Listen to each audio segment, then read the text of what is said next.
There's no grand list of homeless people anywhere. There is no place where all homeless people ever are at any given point in time. And so you can find homeless under bridges, you can find homeless people in the shelters, you can find homeless people riding the Max all night and all day. I'm from here, and it can't be a bigger bummer than to be homeless in your own hometown. It made me feel like I lost my dignity. They gotta do a job. I didn't lose my self-respect. I did, and I told him to keep his But money. I felt unwanted. I felt ignored. I felt politically overlooked. Okay. Yeah. We should really get help for them. Yeah. They really need it. And they should know that they could get their lives back on track if they go out and try looking for jobs and stuff. So how do you define homelessness?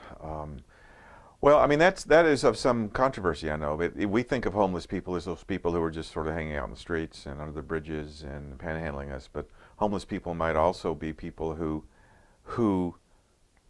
have a roommate, for example, or live with a relative. And if they didn't live with that roommate or relative, they would be on the streets. They don't have the resources to have their own place. And so some definitions of homeless would include people like that.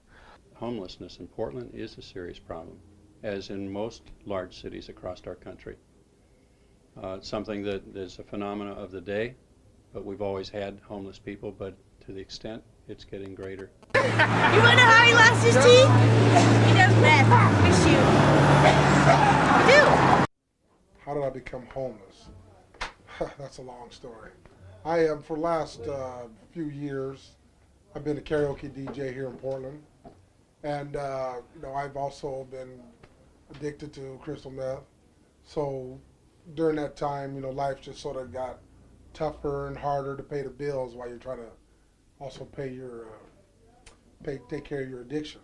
So when it finally got to a point where even my sister didn't want me to stay in with her anymore because of my addiction, I burned all the bridges with my friends and just turned to the street, try to, figure out how to turn things around, or actually I didn't really have a plan. I just went to the streets. Getting high or drunk was the only important thing to me, at this time, and I felt I had every excuse in the world to continue on with that, at that time. But it got so bad that it burned all the bridges that I had left, and which is great because I think for me as a person, I don't wish this upon everybody, but to me, I had to become totally broken. If I wouldn't have gotten to a totally broken place, I don't think I would have the personal relationship I do with God now. I think I had to get to a point where I didn't have anything left. I burned up all the bridges. I didn't have any money left. I was homeless. I didn't know where I was going to be staying. Throughout those 4 years, either the friends moved out or, the situation didn't present itself and weren't around to be found anymore. And besides, I'd already narrowed that down just before that, as far as because of my fears of who and being able to trust and rely on it. And so those were all gone. And for 3 months before I came here, I was completely on the streets. I was on the streets before that, as far as homeless and stuff, but I always had a place to go. Some people are homeless because they want to be homeless, and they don't consider their homeless state to be such a problem. And if that's the case, are they homeless? Causes of homelessness are circumstances, joblessness, divorce, drug and alcohol abuse. I would say those are the major causes of homelessness. Desperation and despair. There's mental health issues that cause homelessness too. And sometimes health issues can cause homelessness. The cause of homelessness takes a person way back to the early days of their lives. In the first 6 years that a person is alive, they begin to understand how to deal with pain, how to respond to all the issues of their own protection, etc., and core values of how they believe. Their belief system gets installed into them at that point.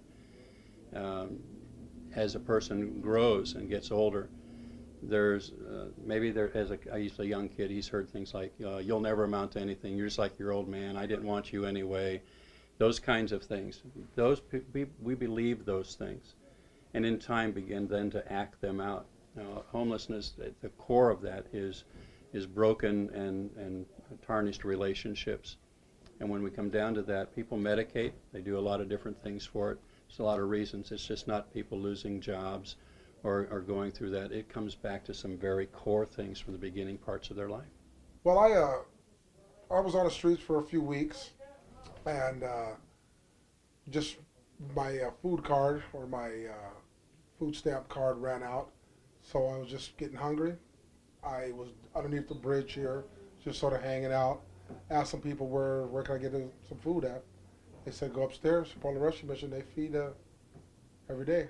And so I started to surround myself in my life and my lifestyle with people with addictions like me, so that I didn't feel abnormal, so that I didn't feel out of place, you know, in society. So that if I had the majority of my friends and the people that I was around that were in an addiction too, then to me that was acceptable, normal, and everything was hunky-dory. So the problem started to rise between me and my brother because he knew that I wasn't in it to help myself, to get help for myself, you know, and to try and come out of it. He was enabling me to, you know, and couldn't see, if he loved me enough that he couldn't see me enabling me to tear my life apart like that. And so he had to ask me to leave, and I did. And I just started bouncing around from friends to friends until those bridges started burning up, and my addiction got worse and worse, and unemployment ran out. Oh, how we get clothes? We steal them from Ross. Go ahead and say, hey, Walmart. Actually, how I get clothes, Thank you. you know, is Okay, I so get you can steal them from 2 Ross. nights here a You week. go in there, you take off your Then I old get shoes, clothes put for them them. in the box, and you put on new shoes, and you can like walk out.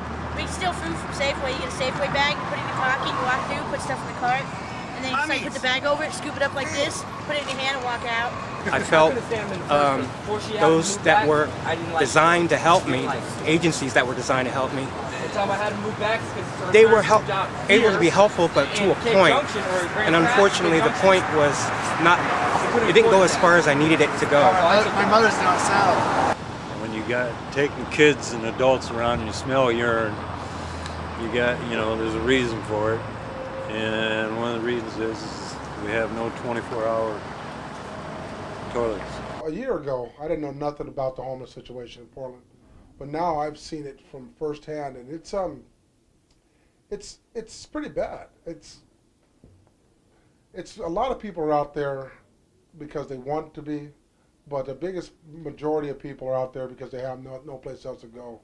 You know, they do eat well, and that's about it. Most of the time, it's that feeling of being shunned on, time to move on, no place to be type of thing. It's something I like to call the paradox of Portland. You know, as much as good as you got on one side, you got an equal, evil on the other, and it's just kind of a big conflict, because, people are just poor, looking for any place to be, there's not enough services for people, and where are they going to go? The worst aspect is every day seeing the same people outside feeling desperate. Desperation can cause a lot of different things, criminal activity, suicide, drug abuse. All of those things are connected. And so seeing that, just driving through the community, the downtown Portland area specifically, our hearts go out to them here at the Portland Rescue Mission, and we spend a lot of time just putting our heads together to get understanding and education about what's going on out there in the minds of people, in the hearts of people, and being able to come up with strategic ways to meet them where they're at and actually provide services that can get them off the street. I really remember feeling empty. And if you stay in homelessness long enough, you'll start giving up on society as a whole. And it's hard watching everyone driving their fancy cars, going to dinner with their families, feeling all Americanized and within society, where we are standing on the outside of society, being made to feel like we're not American anymore, even though we were born here. I was talking to one of the program guys here, and they told me about this program that the Rescue Mission had to offer.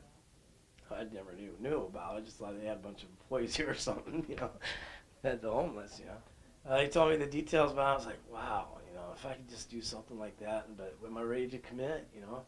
Am I ready to give my, you know, because after still, since 17 years of steadily drinking or doing drugs, was I ready to give that up? And I knew that if it was something that I was going to do, I wouldn't do it just to get out of the weather or whatnot. It would be something I'd do for the right reason. I think the hardest part of being homeless is the damage that it does in the life of a person. The longer a person believes the kinds of things about himself or involves himself in medicating himself when any kind of pain comes into his life, it could be prompted by a memory or whatever, he goes to medicate. When they do that, then they begin to destroy their bodies, begin to destroy their minds. And so coming out of a long-term homelessness, and especially if there's addictions involved with that, which for most people there is, it's a long process to get back, if they can get back. There's been homeless people since the beginning of time. As somebody put it to me once, Jesus was a homeless man. You know, so it's like me, what got me here, it was partly my fault. Some of it was certain situations beyond my control. The thing is where you go from there. You know, as long as you think positive, a lot of people can't survive out here. You have to kind of live day to day, but at the same time, think about the future.